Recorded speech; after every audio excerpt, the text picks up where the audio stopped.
Yada mo nyina sese da mo kai homede nananom nsem e de bremo na ne so so yetena se na de edi fie kotokɔhene ahemfie eba enyina ene se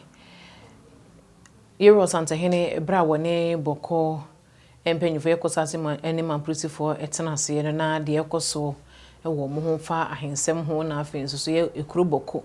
kosase ne mamprusi de ye ne de yankasa ana se ho nsem be nam so masomdua ba no eno ne Yero Santahene sabi afi mo mfiti ase no eye o mampanyi His Excellency John Dramani Mahama e de beto nanim wo sere no se wonhwe na wonsisi ma no se de be yasomdue no ebetimi aba na bra Yero Santahene ene won tenase no mfiti ase no di kenti afa no nyinara ehu obi ahaw enu achi no no nyina etenase e ma wo mo nyina no ebre di kan no obi a te ne yonko animu a obi a eka ne haw e de achi Yero Santahene na Yero Santahene ti wieye no ene wo hye wo mo bo se do mo si aka no no onzo akotena se no achọchọ ne ma wo hu ye ene se de hu se wo se kono a ebeboa owi ode nkrata na akoma Yero Santahene o mampanyin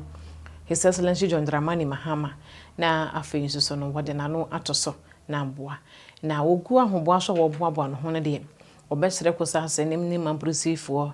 ahemfo empanyefo ne opinion leaders ni titiru ne mrante ne mabawa no so omukui omuhu so munna yefunu kromu ade no mo fa asomdwe nkotena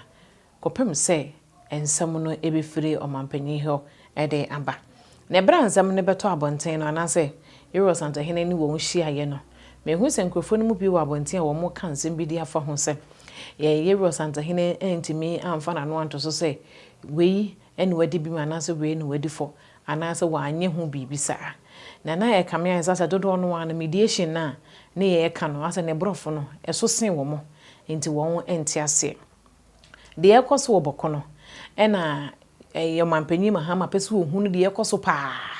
eno enti won pese be ya mahwese mu enti no otututu ne kaka na ne no Yero Santahene no hu se sebie so sebie nyato ne mu oduru wo man mu ha dodo nyinara edini buoni na ni di ema no ena abakose mu no nso asante eyesrem na srem so ya asante anazmeka se omunyina asante ye sremu dia na sremu so ya asante dia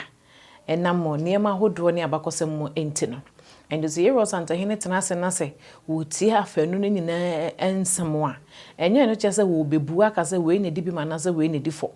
na emmumu no wuti afanu no no wahwe na de wonu hu ye ne de ekosopote no wachọchọ ne nsemo ne se de esi kono ebeboa no wode ne nyina akakoma eye omampanyin na omampanyin so ahwema komu na de woso mo so de soso no na mo so de asoso anasa se de Yero Santahene ene nanano matenase aye no so no omo de akone sara enu ntia wa atwe yemu aye hwese otwede mpo Nyankopon ya adoma se de nkre free menje fikesi mu aba ne kyerese nyame ya adoma eye 16th of December eye nyame ya adoma ebena de edi yanim ya no ena Yero Santahene krobe refi asante kotokɔhene utumfo setutu otosumienu ede bokon sensem ni nyina no begwa akodan omampanyi His Excellency John Dramani Mahama na afenso de akabia no so omoni afanu no nyina ahia na wo mo asinkonya wo ho ansa na sebi ababonten ama menu mienu nyina so yenya bia hwe de yesre ne se asomdwe ne nyina ye pede ama yennuano mo boko kusase ne mamprusi omunyina ye kanze yefunu kromu ade enye bronku na dokononko eno nti asomdwe ba ebeboa medin ede maame fozi otwede mpo Nyankopon yadoma yebehia makram